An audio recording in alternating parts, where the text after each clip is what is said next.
Ọlábísí Ẹ̀dújọbí ló ń pèdè lọ́wọ́ lórí ètò yín ètò wa Bísí Ológe Show lórí MITV UHF 43 àti DSTV Channel 255. Ètò tẹ́tí ń wò nípa àwọn òde àríyá lóríṣiríṣi bíi ìgbéyàwó, ọjọ́ ìbí, ìsọmọlórúkọ, àjọ̀dún, ìfilọ́lẹ̀, ìsìnkú àgbà, àwọn ìpolówó ọjà lóríṣiríṣi náà ò gbẹ́yìn o. Aago 8 sí 9 alẹ́ ní gbogbo ọjọ́ ìsinmi lẹ́ẹ̀ máa bá ọmọ yín pàdé láwọn òde àríyá ti ilẹ̀ yìí àtòkè òkun lóríṣiríṣi lórí MITV. Fún ìpolówó ọjà yín ẹ pè sórí 0803 329 1869 àti 0812 158 4400 tàbí sórí ímeèlì wa bisiologe@yahoo.com. Bó sì jẹ́ lórí wẹ́bsáìtì wa www.bisiologeshow.com. Bísí Ológe ló ń pèdè lórí tẹlifíṣàn. Bísí Ológe mo lóge. Àlòyà àkọlé òmò àdàlà. Mímọ́ mímọ́ fọ́bà mímọ́. Àlòyà àkọlé òmò àdàlà. Gíga fọ́bà gíga. Àlòyà àkọlé òmò àdàlà. Àṣíkiri borí ayé. Àlòyà àkọlé òmò àdàlà. Àlìlá àlìlá àlà. Àlàmà yà rọ̀ọ̀dù. Sọ̀lẹ̀ aláwọ̀ ọmọdé. وسيد سادات نبي متى متى اللهم يا ربي صل اللهم يا ربي اللهم يا ربي صل على محمد صل على محمد صل على محمد وسيد سادات وسيد سادات وسيد سادات نبي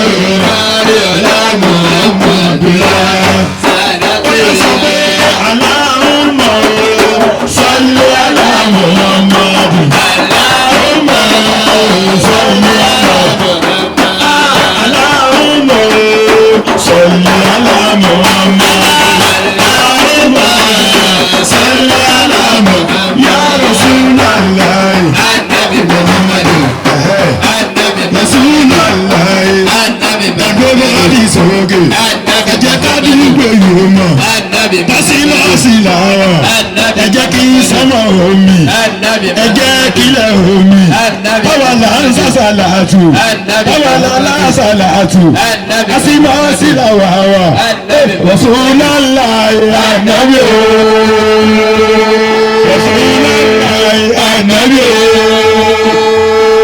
Rasulullahi Rasulullahi ẹ wá wò yá dìní bó ti ti dóhùn ọmọ ẹ wò tún yá dìní bó ti ń dídóhùn ọmọ ẹ jẹ́ à ń sàṣàlàtù alájà mọ́rúfà tẹ̀sí àwọn gẹ́gẹ́ ń sàṣàlàtù bọ́ọ̀nà bí wọ́n bàbá wẹ̀rẹ̀wẹ̀ àwọn gẹ́gẹ́ ń sàṣàlàtù bọ́ọ̀nà bí wọ́n Rasulullahi ànábì o Rasulullahi ànábì o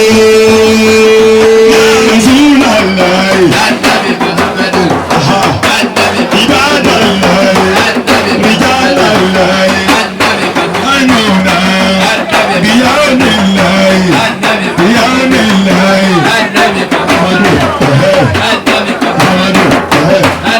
èmi iṣẹ́ ńlá gbọ́wọ́ mi ọmọ mi àti máa gbọ́wọ́ mi bóyá ọmọ mi náà gbọ́wọ́ mi bóyá bàbá àti máa gbọ́wọ́ mi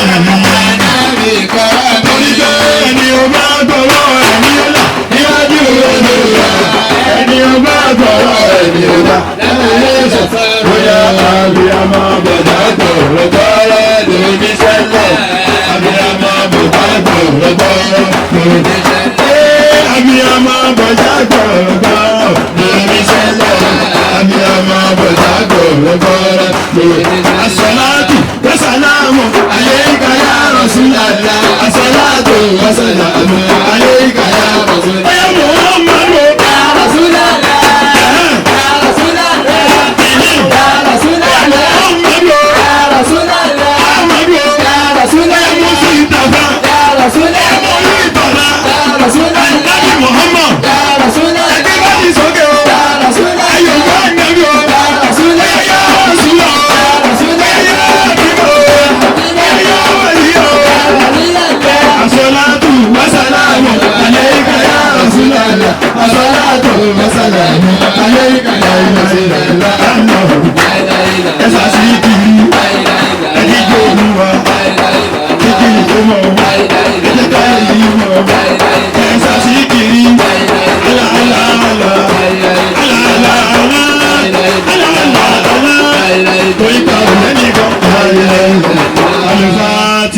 bismillahir rahmanir rahim alhamdulillahi rabbil alamin arrahmanir rahim maliki yawmiddin iyyaka na'budu wa iyyaka nasta'in ihdina siratal mustaqim siratal ladzina an'amta alaihim ghayril maghdubi alaihim waladdallin àmín. Aki afawa àgbà àṣẹ Zamzam tí wọ́n léde wa àṣẹ Abdulgani Muhammad Zamzam tí wọ́n léde wa níbi short asalatu ọlọ́mọdé ó bàjẹ́ fún yín láéláé ọlọ́run Qur'an al-Karim. Ẹ rí i pé nígbà tí wọ́n ṣe asalatu náà wẹ́dà àdúgbò yìí sì yàtọ̀ torí pé ìyá wa ìyá àdínì ọlọ́mọdé ó pẹ́ káwọn ará àdúgbò yìí tó ma oríire tẹ̀ kó bá wọn lọ́dọọdún. torí pé adéwálé anabuwa Muhammad ó ní adallu ala al-khayri ka fa'ilihi. ìyá wa ìyá àdínì nítọ́tọ́ lọ́n bá yọ sí iye tó bá kó ládàdé wípé ń tòun ṣe lọ́dọọdún orí rẹ̀ rí bá mi wẹ̀rẹ̀ ìdọ́nà lẹ́mọ̀ pé kí ló dé tí mi máa ṣe jù báyìí lọ. ìyá wa wẹ̀rẹ̀ mo kí yín kú oríire gbogbo ẹ́sìmọ̀sẹ̀ pariwo alhamdulillah. nílé fọ́ọ̀tì lọ́tún nílé fọ́ọ̀tì lọ́sì níwájú lẹ́yìn wọ́n ti ṣàgbákò oríire báyìí torí pé ìta wí láàrin ìwọ̀nba ìṣẹ́jú mẹ́wàá ọlọ́run ló mọ iye èèyàn tó ṣàgbákò oríire lára rẹ̀. èmi dúpẹ́ pé mo ti dé ńgbà tásà sàlátù yìí o ìwọ dúpẹ́ tiẹ̀. mo kí àwọn ìyá wa tí wọ́n wọlé ọlọ́mọdé ó bàjẹ́ ìyá àdínní gbogbo àlímẹ̀sọ́ ọlọ́mọdé ó bàjẹ́ ìyàwó àgbà tí wọ́n jọ wọlé mo kí àwọn náà ìyàwó ìyá àsìlá ọlọ́mọdé ó bàjẹ́ fún ilé ilé ọlá adéwálé ànábùwà Muhammad ọlá al-Qur'an al-Karim. èmi máa dáwọ́ kàkà pé ásímásì tí mo wà ní màá ti ṣoríire.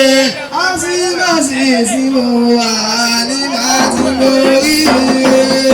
ásímásì tí mo wà ní màá ti ṣoríire.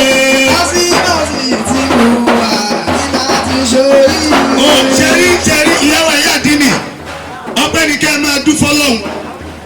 mo fẹ́ máa wojú ìyá àdínì àti bá mi wẹ̀rẹ̀. ṣáàrí ẹ̀yin gẹ́gẹ́ ní ẹ̀sà pákó oríire lónìí gbogbo ládàtà bá rí ń bí lónìí ẹ̀yin lẹ kó bá wa. ẹ rí i pé gbogbo tí òfin ní tíjọkọ yìí òfin ní í ṣe òun ló ṣẹlẹ̀ nínú ẹ̀ náà ní no cash wà káàsì tún sá lọ fún wa lórí kámẹ́rà oríire ò ní ṣe ọlọ́run ní rárá àfi ká ṣe é. ọlọ́run ló mọ iye ẹni tí ò yẹ kádùn ààrẹ gbà tó ṣe pé dèédé pé kádùn àwa bí lọ́lọ́run wò mẹ́lá. Allahu Akbar. gbogbo wa tó o bá nígbà gbọ́gbà dùn àmì ti gbà bá mi gbé ọlọ́run tóbi lẹ́ẹ̀kẹ́ náà. Allahu Akbar. ẹ̀rí bí lásìmọ̀sì àwọn kì í dà yẹn láàmú májẹ̀mú tí a nu torí bá mi àgbójú la rí wọ́n nígbàgbọ́ kan pé ìtọ́lọ̀ ń bá fáwọn lè yóò fún wọn. Inshallah. ìtọ́lọ̀ ń bá ṣe tá àti fi lé wọn lọ́wọ́ lèyìn ò rántí gbígbà bó tilẹ̀ ń kẹ́dùn ó sáré tó bọ́ lọ́wọ́ ò bá fún yàn lèyìn ò lè fún yàn. Wallahi. ìyàwó ìyá àdínì ọpẹ́ ni ẹ máa dúró tó bá ti kẹyìn àtọ́bá yẹn ẹ̀yìn àtọkọ yín ẹ ṣe máa sọ pé mo dúpẹ́ fọlọ́hún. Alhamdulillahi. gbogbo atimas tẹ bá mọ̀ kọ́rọ̀ ìyá àdínì tọ́pẹ́ sọ pé alhamdulillah. Alhamdulillahi. kí ọ̀gá wa olówó orí wa ká tó ṣe wá sí fún wa ìyàwó ìyá àdínì ẹ ti ẹ̀dúnná ní tẹ̀tí ní lọ́dọ̀ yín bá mi wẹ̀rẹ̀ ẹ jẹ́ àwọn ojú wọn ẹ dákun bọ́lọ̀ ń ṣe tó ó tọ́pẹ́ àbí ò tọ́pẹ́. Alhamdulillahi. ẹ jẹ́ sọ pé alhamdulillah. Alhamdulillahi. ìyàwó ìyá àdínì ọ̀pọ̀ èèyàn bẹ́ẹ̀ ṣe bẹ́ẹ̀ ti ń ṣe yìí ọlọ́run ló mọ iye èèyàn tó láníyàn rẹ bíi tiyín ọlọ́run ló mọ iye èèyàn tó fẹ́ ṣe dáadáa bíi tiyín ṣùgbọ́n agbára ni ò sí. alhamdulilayi. ọlọ́run wọlá bẹ́ẹ̀ tí ń ṣe yìí ọlọ́run má ṣàgbágbára fúru wọn. àmín. ẹ̀já ní amínà. àmín. ọlọ́run bá ṣoore fún èèyàn tó bá lóun ò ní dúpẹ́ ọlọ́run fọwọ́ lẹ́nu báyìí. torí gbogbo tí ẹnìkan bá ṣe nírọ̀rùn ìnira ni fẹ́lòmíì. ẹ̀yin kan bẹ nídòkó yìí tí nǹkan bá ṣe yín ayé ó sọ̀rọ̀. Allah. dèdè bẹ́ẹ̀ tí ń dọ́jà bẹ́ẹ̀ tí ń dá tẹ̀ ń wọ nǹkan gidi tẹ̀ ń lọ tẹ̀ ń tra